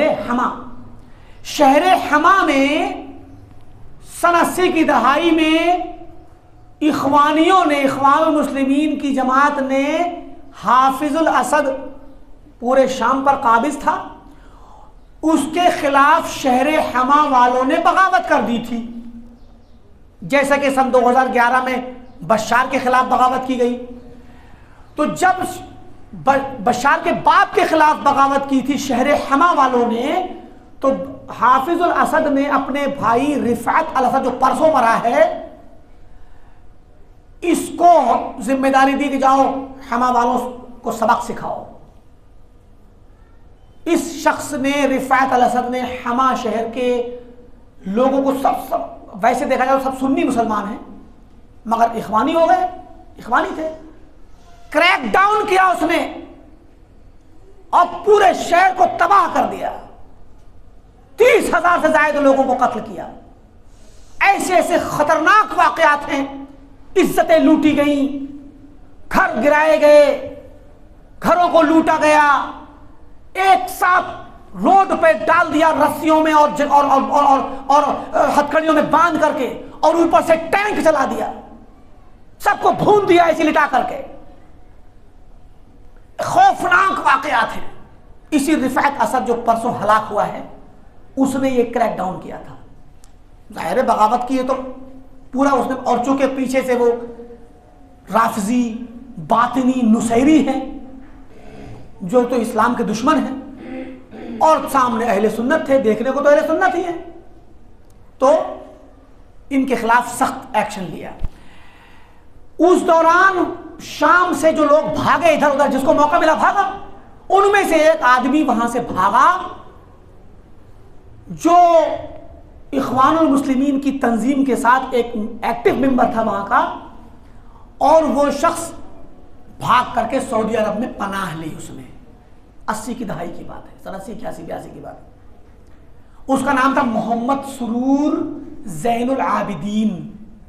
मोहम्मद सुरूर, हमारे यहाँ तो हम मोहम्मद सरवर कहते हैं, अरब लोग सुरूर नाम रख देते हैं, मोहम्मद सुरूर। ये मोहम्मद सुरूर नाम का शख्स शाम से भाग करके सऊदी अरब में पनाह ली, अपनी जान बचा करके भागा। सऊदी अरब के मुसलमान, दीगर वहाँ के सलफी लोग, उनको थोड़ा सा तरस आया, जहाँ भी ऐसा होता। और जब 2011 में हुआ तो भी सऊदी अरब ने बहुत से शामियों को पनाह दी कि जाहिर है कि मौत से और हलाकत से बचाने के लिए इस्लामी उखुवत का तकाजा है कि खासकर मारने वाला तो राफजी शिया है, बातनी है। तो अब इन्होंने पनाह दे दी। जब पनाह दी तो इस शख्स को सिर्फ ऐसे नहीं कि रख लिया घर अपने मुल्क में, बल्कि पढ़ा लिखा शख्स था ये मोहम्मद सुरूर। इसको अल कसीम जो सऊदी अरब का एक सूबा है, वहाँ का बड़ा शहर है बुरैदा, बुरैदा शहर में एक वहाँ पर इंस्टीट्यूट अल माहद अल इल्मी है। अल माहद, आप लोग माहद के नाम से वाकिफ हैं, माशाल्लाह यहाँ नाम माहद है, माहद अल इल्मी। अल माहद अल इल्मी के अंदर उसको उस्ताद बना दिया। अब मोहम्मद सुरूर कोई आलिम दीन नहीं था, मैथमेटिक्स का टीचर था, मैथ का टीचर। मैथ के टीचर को मैथ पढ़ाने के लिए दे दिया। वो कहते हैं ना, आप सांप को अगर आस्तीन में रख के पालेंगे और अपने रखेंगे या दूध पिलाएंगे तो किसी दिन डस लेगा आपको जरूर। आस्तीन का सांप साबित हुआ ये शख्स, जिसको पनाह दी उसी ने डस लिया सऊदी अरब को। उसने अपनी पूरी इख्वानियत और पूरी तहरीकियत अपने शागिर्दों में दाखिल कर दी, मगर चालाक था, देखा कि यहां पर तो इख्वानी नाम लेना जुर्म है और यहाँ हम खुल के बोलेंगे बादशाह के खिलाफ तो मामला खराब हो जाएगा। तो इनको ऐसा इखवानी बनाया कि बज़ाहिर लिबास पहने हुआ है सलफियत का, सलफी लगे, और तरबियत ऐसी की कि बड़ी बारीक बारीक ऐसी बातें करो धीरे धीरे जो पता ना चले। अब बताइए आप, इतने खौफनाक हालात बन गए कि बड़े बड़े उलमा जो असली खालिस सलफी उलमा थे, वो इन लोगों से जब ये बड़े होकर के निकल के आए, मोहम्मद सुरूर को बताते खुद एक आलिम समझते थे, लोग सलफी समझते थे। और हमारे हिंदुस्तान के भी उलमा की बड़ी जमात थी जो सऊदी अरब में आना जाना करते थे और जिनसे ताल्लुकात रखते उलमा से, मोहम्मद सुरूर को आलिम समझते। इसने कई किताबें लिखी, जैसे मौलाना मौदूदी ने किताबें लिखी, इसने भी लिखी। तो इन किताबों को ये लोग पढ़ते तो आलिमों में शुमार करते थे, दिफा करने वालों में, मगर इसने लोगों के दरमियान इस इखवानियत को फैला दिया और तकफीरी ज़हनियत को फैला दिया। मुराद ये कि ये हालात बन गए। तो जब ये हालात बन गए और बड़े बड़े लोग मुतासिर हो गए, तो जब इनका पर्दाफाश हुआ आगे के वक्तों में, सन 90 की दहाई में, 90 के वक्त में जब इराक़ ने हमला किया था कुवैत पर और सऊदी अरब पे, उस ज़माने में जब अमेरिका से मदद ली गई थी और सऊदी अरब में अमेरिकी फ़ौजी आए थे, तो वहाँ के लोगों ने भी और पूरी दुनिया के जमात इस्लामी और इखवानियों ने सब ने ये कहा कि अमेरिका से मदद लेकर कुफ्र कर दिया इन्होंने, काफिर से मदद ले ली, काफिर से मदद ले ली, ये कुफ्र है, काफिर से मदद लेना कुफ्र है। तकफीर के फतवे लगाना शुरू किए। उस वक्त ये लोग जाहिर हुए, जो लोग छुपे हुए थे, और धीरे धीरे वक्त और आगे बढ़ता गया और फितने आते गए और उन फितनों के वक्त में ये लोग जाहिर होते चले गए। तो ऐसे हालात बने। मैं यहाँ बात आ गई तो बतला दूं, किसी काफिर से मदद लेना अगर हालात के तहत ज़रूरी हो तो जायज़ है। अल्लाह के नबी सल्लल्लाहु अलैहि वसल्लम ने जब हिजरत की मक्का से मदीना, तो मदीने का रास्ता, मक्का से होते हुए मदीना जाने के लिए रास्ते में गाइड के तौर पे जिस शख्स को रखा, जिसने गाइड किया था वो मुशरिक था, काफिर था। क्यों? क्योंकि उसको रास्ता पता था और आपको रास्ता पता नहीं था। अल्लाह के नबी आलिमुल गैब थोड़े थे जो रास्ता बता देते कि रास्ता कैसे है, मुशरिक से मदद ली अल्लाह के नबी सल्लल्लाहु अलैहि वसल्लम ने। उसने रास्ता दिखाया, लेकर के गया, क्योंकि जंगलों से सहराओं से गुजरते थे। तो मुराद ये कि काफिर से मदद हालात के तहत अगर ज़रूरत हो तो ले सकते हैं। तो ये हालात बन गए। तो कहा कि इन हालात में मैंने ये किताब लिखी है ताकि मैं यहाँ बतला सकूँ कि असली सलफ़ी मनहज क्या है, क्योंकि ये लोग भी सलफ़ी होने का दावा करते हैं, जो इखवानी हैं, जिनको बाद में जब देखा कि ये इखवानी, अपने आप को इखवानी तो कहते नहीं है, सऊदी अरब के अंदर जो इखवानी और जमात इस्लामी के जहन के लोग बने, तो क्या किया जाए, इनका असली सरगना मोहम्मद सुरूर था, तो इनको सुरूरी कहा गया, मोहम्मद सुरूर की तरफ मंसूब करते हुए क्या कहा गया, सुरूरी। तो सुरूरी जो लोग हैं वो इखवानी हैं और देखने में वो सलफ़ी लगेगा। अब बताइए आप, यानी आप मुलाकात करेंगे आपको लगेगा कि सलफ़ी हैं, मगर अंदर से वो सलफ़ी नहीं है। यही वजह है कि बहुत सारे ऐसे लोग जो मैदान में आए, जो दुनिया में मशहूर हुए, वो पीछे से सुरूरी थे, देखने में सलफ़ी थे। अब आप देखिए, पिछले दिनों एक जमात बड़ी मशहूर हुई इराक़ के अंदर, खुसूसी तौर पर, और शाम के अंदर, जिसका नाम था ISIS, जिसको अरबी में दाइश कहते हैं। इनको, दाइश वालों को सारे के सारे लोग, पूरी दुनिया सलफ़ी कहती है, पूरी दुनिया। वो कहते भी इसीलिए भी है ताकि सलफ़ियों को बदनाम किया जाए और बताया जाए कि सलफ़ी लोग जो हैं टेररिस्ट होते हैं। ये टेररिस्ट जमात है, बिलाशुबा ये टेररिस्ट पैमानल कलेमा दहशतगर्द हैं।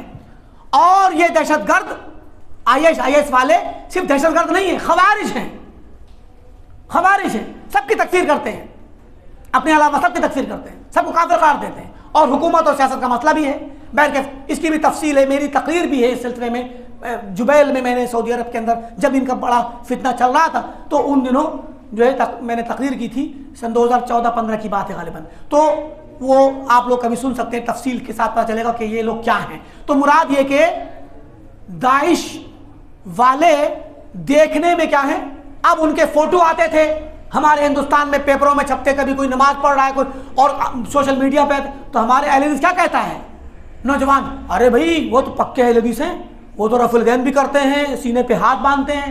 मेरे भाई, जो शख्स सीने पे हाथ बांधे और रफ़ुल यदैन करे, बिलाशुबा ये काम अहले हदीसों वाला तो है, मगर हर ऐसा शख्स अहले हदीस नहीं होता, क्योंकि उसकी फिक्र में क्या है, पीछे से तकफीर छुपी है, वो खवारिज के तरीके पर है, और खवारिज और अहले हदीस एक से नहीं हो सकते।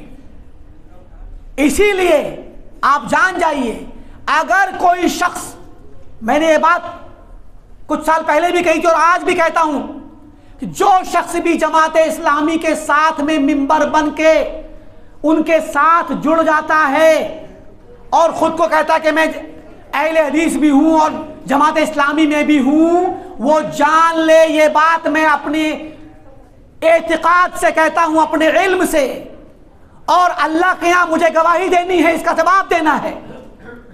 क़यामत के दिन अल्लाह मुझसे पूछेगा कि तुमने जो बात कही थी इसका क्या जवाब था, और इंशाअल्लाह मैं इसका जवाब दूंगा। जो शख्स भी अहले हदीस हो और वो जमात इस्लामी में जुड़ जाए, जमात इस्लामी वालों के साथ जुड़ जाए, वो अहले हदीसियत से खारिज हो जाता है, निकल गया वो।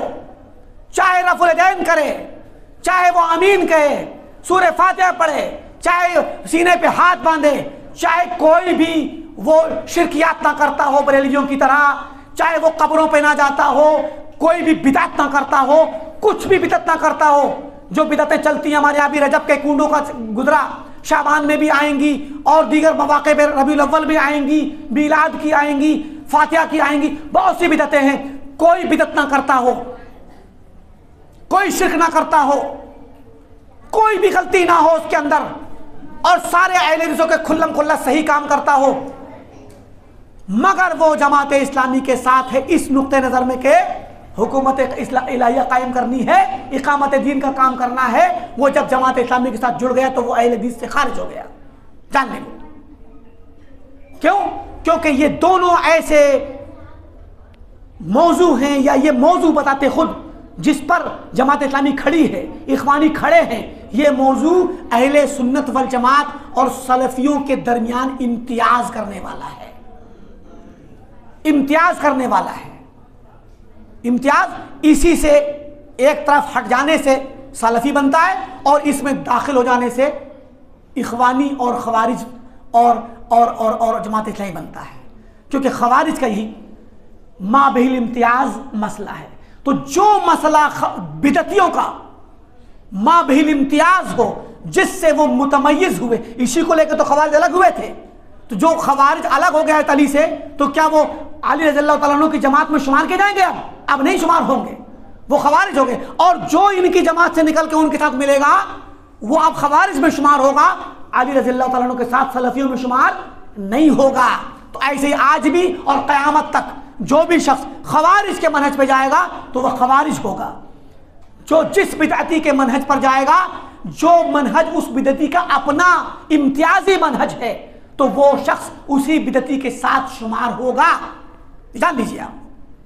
लिहाजा ऐसे माहौल में किसी शख्स को पहचान पाना बड़ा मुश्किल होता है। हम आपको एक तरीका बतला दें कि किसी भी शख्स को पहचानने के लिए, भाई आपने मुलाकात की, उसने एक हाथ से मुसाफा किया, आप पहले समझ जाएंगे लगता है अहले हदीस है, क्योंकि हमारे यहाँ तो एक हाथ से मुसाफा करना अहले हदीस का काम है।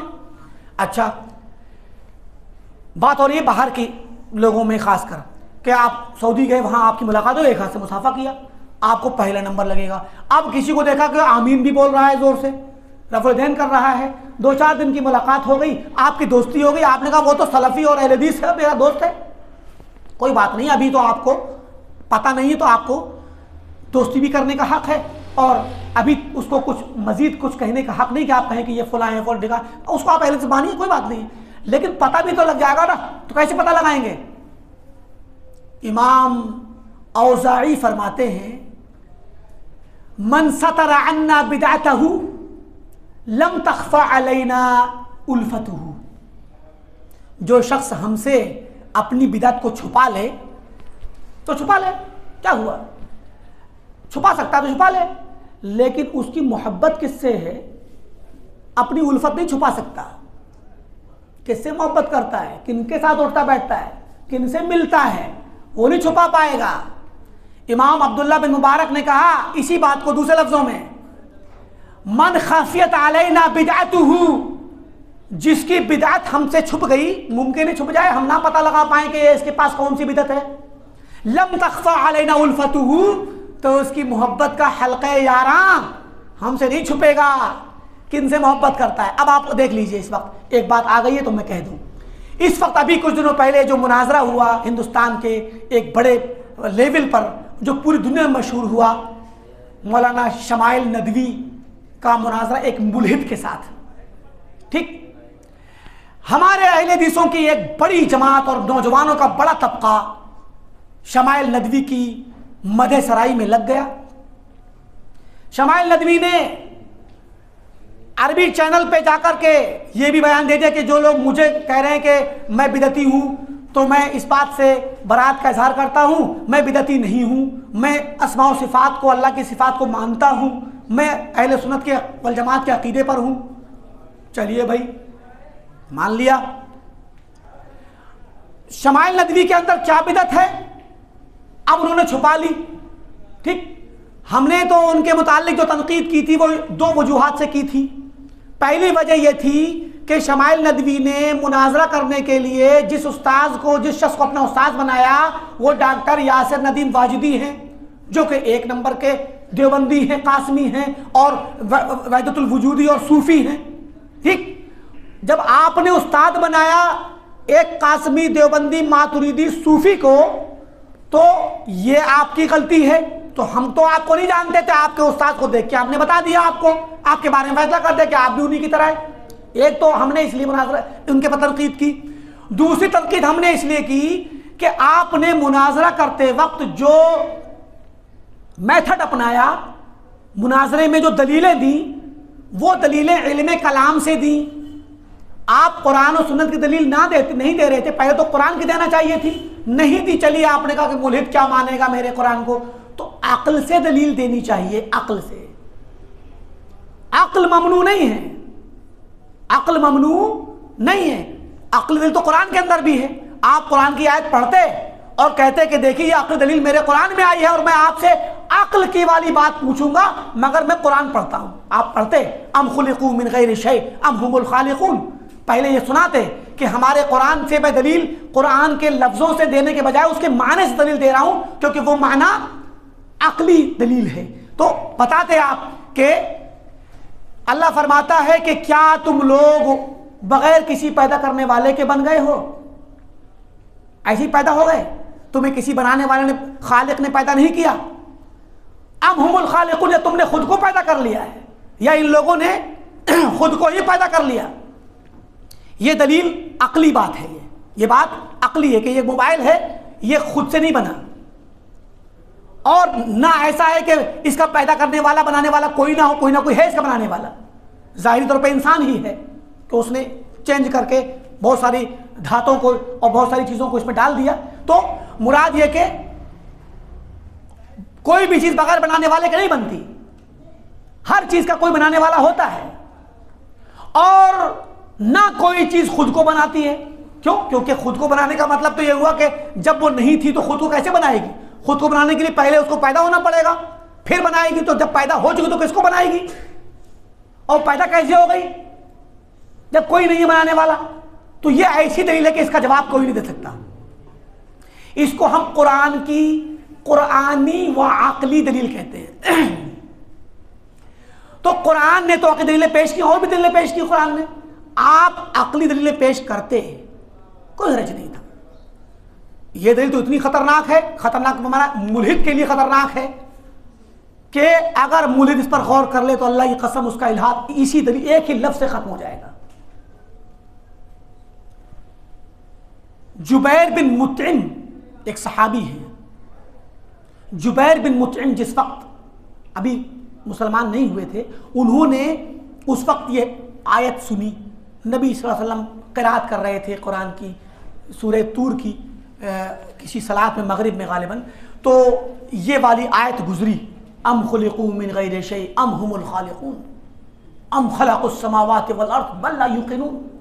अल्लाह ने दोनों बातें कही कि क्या ये खुद बगैर किसी बनाने वाले के बन गए हैं, या इन्होंने खुद को पैदा किया है, या आसमान और जमीन को इन्होंने बनाया है।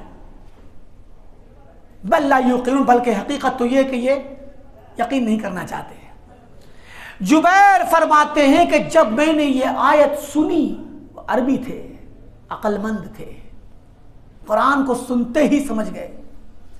कहते मैंने जब ये आयत सुनी तो सुनकर के मेरा दिल धड़कने लगा और मुझे ऐसा लगा कि काद क़ल्बी यतीर, और बाज़ लफ्जों में है कि यनखल, मुझे लगा मेरा दिल फट पड़ेगा, निकल के भाग जाएगा मेरे सीने से। इतना पूरा असर, इतना तेज इसका असर हुआ दिल पर कि ये बात तो झंझोड़ने वाली है कि कौन सी गफलत में पड़े हो तुम, खुद से बन गए हो या किसी ने बनाया है? जब किसी ने बनाया तो किसी मकसद से बनाया होगा ना, तो जिसने बनाया उसकी बात माननी चाहिए, उसकी इबादत करनी चाहिए। बनाया किसी और ने, इबादत किसी और ही करते हो, सारा का सारा मामला इसी से खत्म हो जाता है। शिर्क भी खत्म, इल्हाद भी खत्म, एक दलील से। कुरान का मौजज़ा है ये। तो मौलाना शमाइल नदवी ने क्या किया, कुरान की दलील देने के बजाय जो अकली दलील दी, इल्मे कलाम जो मुतकल्लिमीन ने, जहमिया ने, मुतज़िला ने, अशाइरा ने, मातुरीदिया ने, ये वो नाम है जिनकी वजाहत चाहिए, ये वक्त नहीं है कि मैं इसकी वजाहत करूं कि ये कौन कौन से लोग थे। इन लोगों ने अपनी अक्लों से, यूनान के फलसफे से, अरस्ता तालीस, जिसको एरिस्टोटल कहते हैं इंग्लिश में, अरस्ता तालीस के फलसफे से, उसकी लिखी हुई मंतिक से, ये उलूम की किताबें हैं, फलसफा, मंतिक, लॉजिक जिसे कहते हैं, इन किताबों से इन मुतकल्लिमीन ने एक इल्म बनाया, इल्मुल अकीदा, और इस्लाम का दिफा करने के लिए, इसको इस्तेमाल करने के लिए मनगढ़ंत उसूल इख्तियार किए, अक्ल के मनगढ़ंत उसूल, अक्ल के मनगढ़ंत उसूल। तो इन मनगढ़ंत उसूलों से क्या किया इन्होंने, ये दलीलें तैयार की जिसका नाम इल्मुल कलाम रखा गया। और इस इल्मुल कलाम की किताब शरअ अक़ाइद नस्फ़ी के नाम से देवबंद में पढ़ाई जाती है, और बरेली के भी तमाम मदारिस में पढ़ाई जाती है, क्योंकि सब मातुरीदी हैं। इन्होंने इस इल्म कलाम की किताब से और इल्म कलाम से दलील दी और इल्म कलाम को प्रमोट किया कि इल्म कलाम के बगैर मुल्हिद का सामना नहीं हो सकता। हमारा एतराज़ इस पर था, लिहाजा बैरकेफ। अब क्या हुआ, मौलाना शमाइल नदवी ने अपने आप को छुपाना शुरू कर दिया। अभी वो सऊदी अरब के दौरे पर हैं और सऊदी अरब के अंदर वो सलफ़ी उलमा से भी मुलाकात कर रहे हैं और फोटो डाल रहे हैं फेसबुक पर, और इख्वानी उलमा से भी मिल रहे हैं। तो सलफ़ियों से मिलना तो पता चलता है कि आपकी सियासत है, लेकिन दूसरे जो लोग हैं उनसे आप मिल रहे हैं तो वहां आपकी असली मोहब्बत का और असली रुझान का पता चलता है कि जो यहां पर आप जिन लोगों के साथ थे उन्हीं के साथ वहां भी है। हसन हुसैनी जो बहरीन का इख्वानी है वो इनको लेके घूम रहा है, और आइज़ करनी और इन जैसे लोगों से मुलाकातें करके जो इख्वानियों के बड़े सरगने हैं उनके साथ, जो सुरूरियों के सरगने हैं उनके साथ मिलकर के ये क्या है, अपने फोटो खिंचा रहे हैं और अब लोगों को जवाब देने के लिए सलफ़ी उलमा से मुलाकात कर ली। तो भैया सलफ़ी उलमा कभी कभी आपको नहीं भी जानते हैं आप कौन हैं, तो आपके साथ बैठ गए वो।